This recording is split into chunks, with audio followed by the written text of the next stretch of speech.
আমার আল্লাহ সর্বশেষ কবরের মাটিকে বলবে, রে মাটি, দুই পার্শ্ব থেকে এই গুনাহগারে জোরে জোরে চাপ দাও। এত জোরে চাপ দিবে পাজরের হাড় চুরমার হয়ে যাবে। ও ভাইজানেরা, আমার নবীর কোনো গুনাহ নাই। আম্মা জান আয়েশা রাদিয়াল্লাহু তাআলা আনহা বলেন, নবীরে দেখি একদিন আমার হুজরায় বৈশা গুনগুন করে কান্না করে। আমি আয়েশা বড় ভয় পাইয়া গেলাম। নবীরে গিয়া আদবের সাথে বললাম, নবী আমি বেয়াদবি করেছি নাকি, আপনি কাঁদেন কেন? নবী বলেন, আয়েশা কোনো বেয়াদবি না, পরকালে শাস্তির কথা আমার মনে পড়েছে, এই জন্য কান্না করি। হাসরের ময়দান বড় ভয়ঙ্কর ময়দান হবে। সূর্যের গরম, একদিকে জাহান্নামের আগুনের গরম। গুনাহগারেরা সব মানুষগুলো হাসরের মাঠে উলঙ্গ দাঁড়াবে, সূর্যের ছায়া পাবে না, আরশে আজিমের ছায়া ছাড়া কোনো ছায়া থাকবে না। ওই সময় নবীদের কাছে উম্মতেরা দৌড়াবে। সমস্ত নবীরা নাফসি নাফসি বলে বলবে, আমার ফিকিরে আছি, তোমরা চলে যাও। সর্বশেষ আদম নবীও তাড়ায় দিবে, মুসা নবীও তাড়ায় দিবেন। এক পর্যায়ে আমার কাছে আসবে, আমি থাকবো মাওলার দরবারে মাকামে মাহমুদে। সবাই নাফসি নাফসি বলে কাঁদবেন, আর আমি আমার নিজের জন্য একবারও কাঁদবো না। আমি আমার মাওলার আদালতে বলবো, ও আল্লাহ, আমার উম্মতের বাঁচাও, আমার একটা উম্মত যেন জাহান্নামের আগুন ধরতে না পারে। আমার আল্লাহ বলবেন, নবী আপনি কাঁদবেন না, ওয়ালা সাউফা ইউতিকা রাব্বুকা ফাতারদা, আমি আপনাকে রাজি খুশি রাখবো, আপনি কাঁদবেন না। একটা উম্মত জাহান্নামে আপনি যদি দিতে না চান, আপনি বেছে বেছে উম্মত গুলো জান্নাতের দিকে নিয়ে যান। আমার নবী উম্মত গুলোরে ধইরা এক সারিতে হাউজে কাউসারের কিনারায় হাজির করবেন, পানি পান করাবেন নবীর নিজের হাতে। হঠাৎ একটা পর্দা পড়ে যাবে, ফেরেশতাকে নবী বলবেন, পর্দা দিলা কেন? উম্মত তো বাকি আছে। ফেরেশতারা বলবে, এরা আপনার ওই উম্মত, আপনি বিদায়ের পর আপনার সুন্নতের তারা জবাই করেছে। আল্লাহর নবীর হাদিস বাবা ভুলিয়া যাইও না। নবী বলবেন, সুহকান সুহকা লিমান গায়্যারা মিন বাদি, ওরে তোরা আমার থেকে দূর হ, তোরা আমার উম্মত না। আমার দাঁত ভাঙ্গা দিনের উপরে তোরা গাদ্দারি করেছো, আমার সুন্নতের জবাই করেছো, আমার আদর্শকে তোরা বিলুপ্ত করেছো রে বাবা। ওই আল্লাহর নবী যদি ওই দিন তাড়াইয়া দেয়, বলো রে বাবা, সেই দিন কি উপায় হবে রে মুসলমান? এখনো সময় আছে, আল্লাহ তওবার দরজা দিয়া ডাকতেছেন, তওবা করো। আল্লাহ এত দয়ার মালিক, পাহাড় পরিমাণও যদি গুনাহ করো, তওবার দরজায় ফিরে আসো।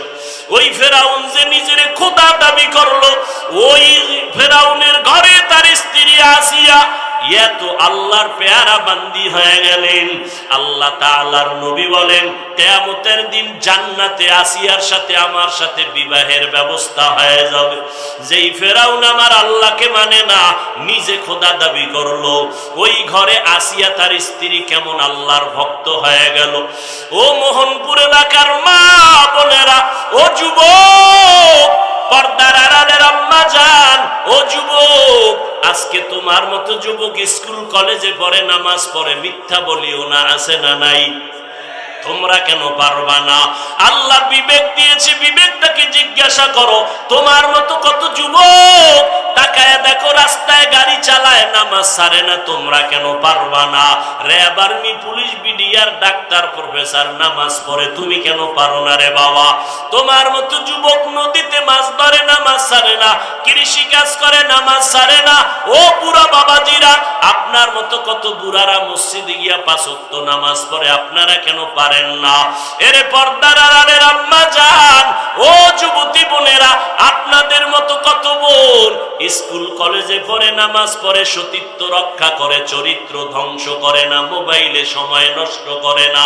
আপনারা কেন পারবেন না? ও পর্দার আড়ালের আম্মা জানেরা, আপনাদের মতো ধন্য মা এই জমিনে আর হতে পারে না। আপনারা নবীদের মায়ের মতো মা, সাহাবায়ে কেরামের মায়ের মতো মা, আপনারা আয়েশা রাদিয়াল্লাহু আনহার মতো নারী, খাদিজা রাদিয়াল্লাহু আনহার মতো নারী, ফেরাউনের বিবি আসিয়ার মতো আপনারা বড় ঈমানওয়ালা নারী।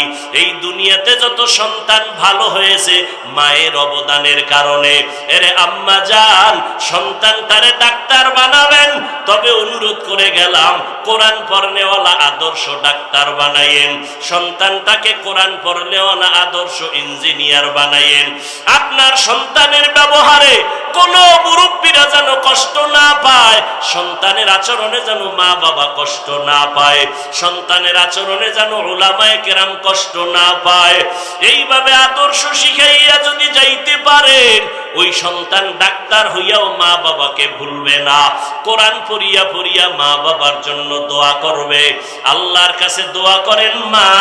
আপনার মতো কত মা ঘরের মধ্যে পর্দা রক্ষা করে, স্বামীর মাল হেফাজত করে, সন্তানগুলো মানুষ বানানোর চেষ্টা করে। আপনারা কেন পারবেন না? আল্লাহর কাছে তওবা করেন। পিছনে যত অপরাধ করেছেন আল্লাহর কাছে দিল খুলিয়া মনে মনে বলেন। আপনার আমার গুনার খবর আমার মা বাবা জানলে সবাই তাড়াইয়া দিত। মনে মনে ডাকিয়া বলেন, আল্লাহ, এই ময়দানে আমার মতো গুনাহগার কেউ নাই, আমার গুনার খবর কেউ জানে না, তুমি ছাড়া রে মালিক। আজকে তুমি জানার পরেও রাগ করিয়া পানি বন্ধ করো নাই, খানা বন্ধ করো নাই।